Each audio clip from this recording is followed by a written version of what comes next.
Thank you very much, fellow Kenyans. I'm Babu Owino. I'm Member of Parliament for Embakasi East constituency. Today I want to talk about the reason why I will vote no for the finance bill that is coming up for the third reading stage.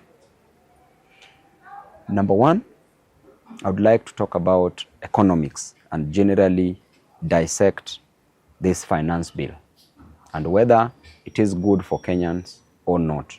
And the simple conclusion is that this finance bill is very hazardous, very unhealthy, very depressing, very traumatizing for Kenyans, and therefore Kenyans must never accept it.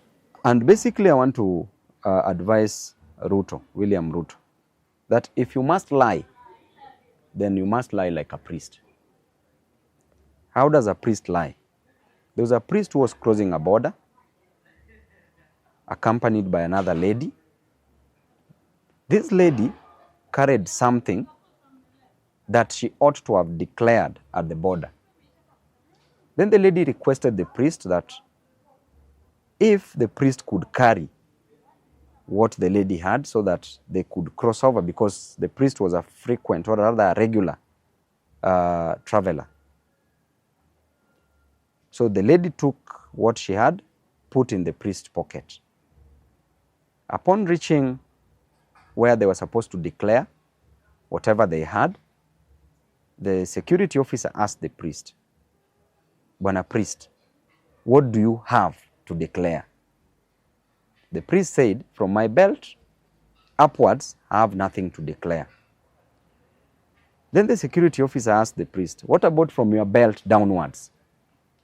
The priest said that from my belt downwards, I have something precious to ladies. Then basically the security officer smiled and let the priest pass. So I want to advise Ruto, if you must lie, lie like a priest. Number one, I want to discuss, or rather base my argument on economics and what we call the macroeconomic fundamentals. Number two, I will talk about whether this finance bill will give us more revenue or not. And number three, I want to talk about absorption. And in absorption, as used in economics, absorption equals to government expenditure plus consumption plus private investment. So generally, I want to advise William Ruto, because seemingly is being advised by people who have lost their minds. In simple words, people who are mad. Because a nation is not run like a kiosk. A nation is not run like a toilet. Back to economics. What did the government want to achieve by this finance bill?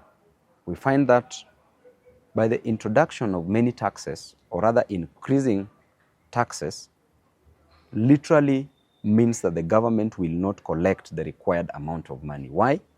Because if you increase taxes in a nation, you reduce the aggregate demand.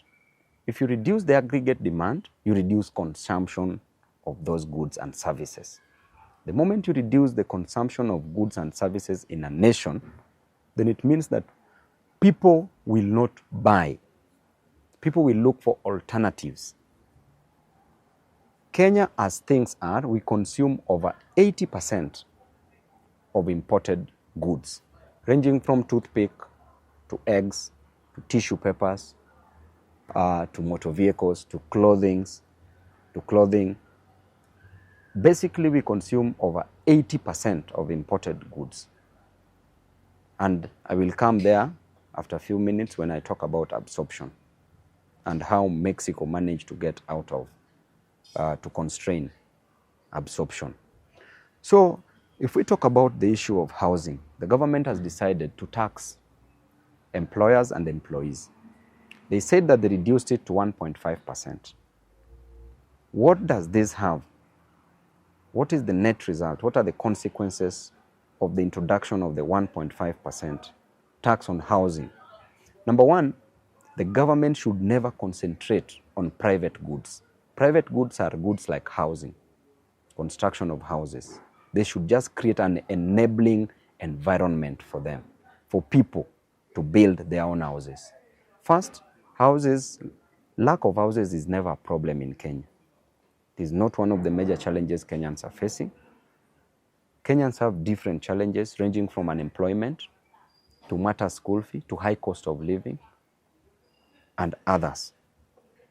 Number two, the government should focus on public goods like the construction of roads, proper infrastructure. The government should also focus on merit goods. And merit goods are goods like education and health. So private goods should never be concentrated on. What should the government do? The government should create an enabling environment for people to construct their own houses. If there is any land lying fallow and this land has electricity, this land has water, this land has proper road networks, then the government should ensure that they reduce the cost of land for an individual, for Kenyans, so that they are in a position to purchase land and construct their houses. If they are employed, then these people can start even by constructing mabati houses. Then thereafter, they can graduate into constructing more modern houses. Number two, to solve this issue of housing, the government must be in a position to develop proper infrastructure system in Kenya, develop proper roads, introduce the idea of the electric train. If you bring up the idea of the electric train, then a person in Naivasha can come to Nairobi within 10 minutes, work and go back to Naivasha. People in Kiambu can come to Nairobi within 5 minutes. People in Nakuru, people in Kisumu, people in Kajiado, they can easily come to Nairobi, work and go back. So houses should never be a main problem. And the government should not punish people for being employed. Already you are punishing people for not giving them jobs. You should not punish people for being employed by deducting their income, which is 1.5%. So the issue of housing, number one, will lead to more slums sprouting. How does this happen? It happens when people will know that if there are houses being provided in urban centers, then they will move from rural areas to the urban areas. And this will create what we call a dual economy. Dual economy means that there will be a rural economy and an urban economy. So this is very detrimental to our nation, because the people in the rural will be extremely poor, and in urban areas where people will be migrating from the rural areas to urban areas, it means that people in urban areas will be so many, there will be no jobs, there will be high level of crime in urban areas. If you want to finish a slum like Kibra or Soweto in Embakasi East constituency, more slums will come up because people will think that houses are being given to them. So that alone is going to mess this nation. Number two, introduction of this tax on employees for the housing, affordable housing on employees. What does this mean? It means that employees will cease employing people. Why? Because they will not want to employ more people so that they pay more to the government as they are taxed. So it means that there will be an introduction of capital, the machines, to do the work that's supposed to be done by human beings. So this introduction of the affordable housing will also lead to unemployment. So if you ask me about housing, it is a balderdash, pure nonsensical. It is something that does not add value to our nation. Just create an enabling environment, let people build their own houses. Number two, on the issue of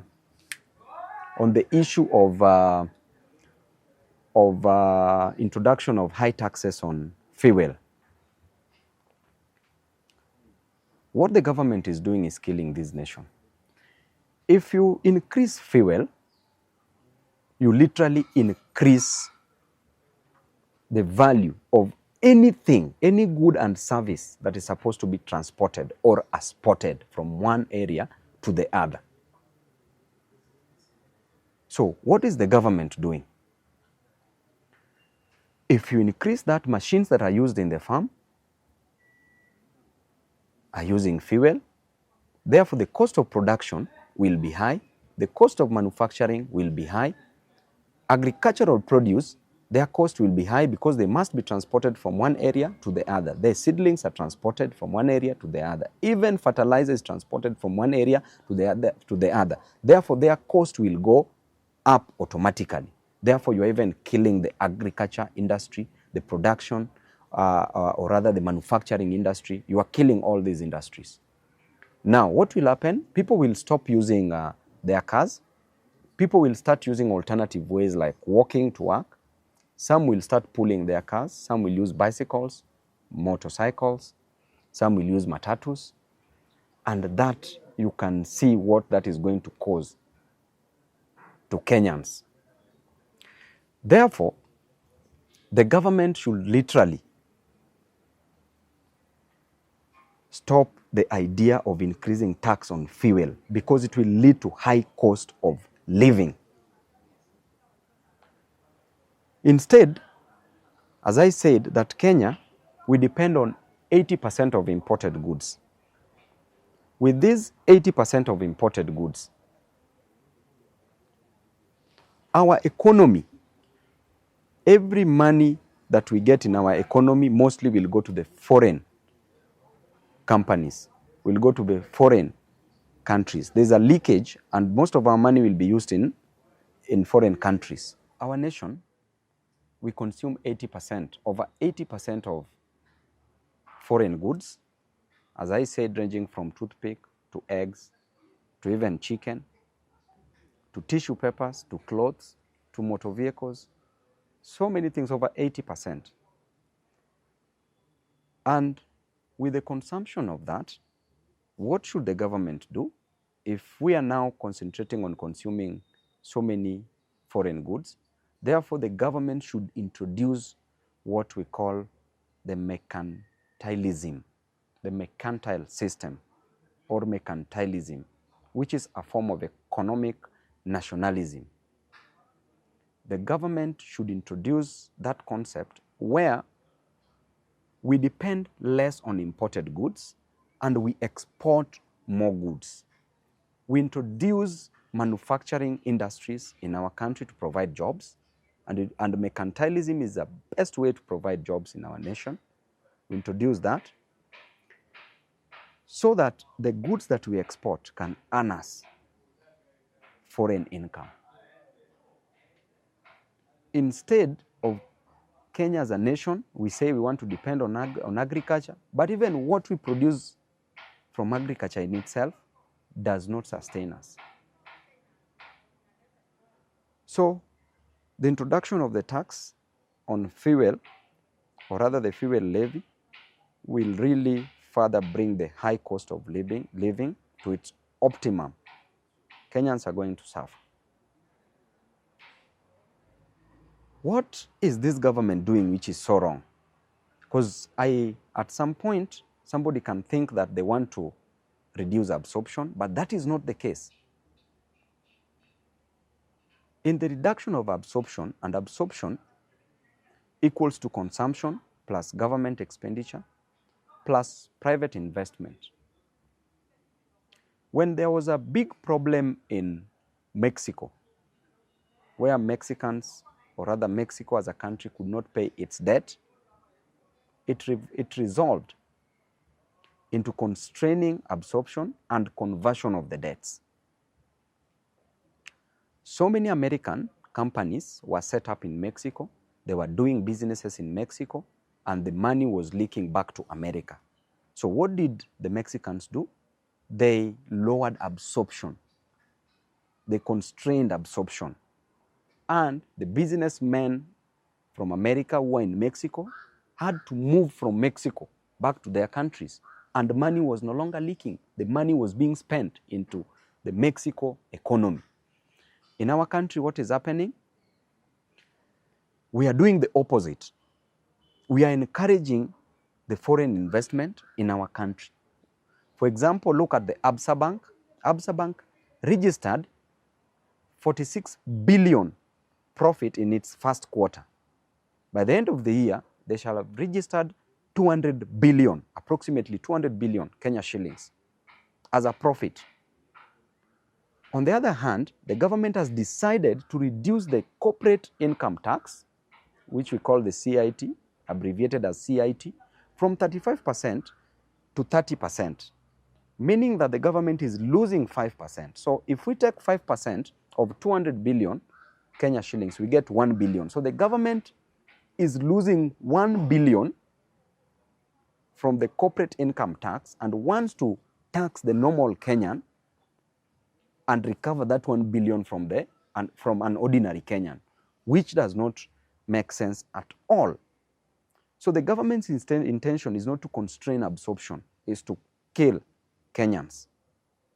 Because we ought to have increased that tax for the corporate income tax, for the foreign companies that is making our economy, or rather the economy of the Kenya leak into other economies. Our money is being invested outside because Absa is not Kenyan-based company.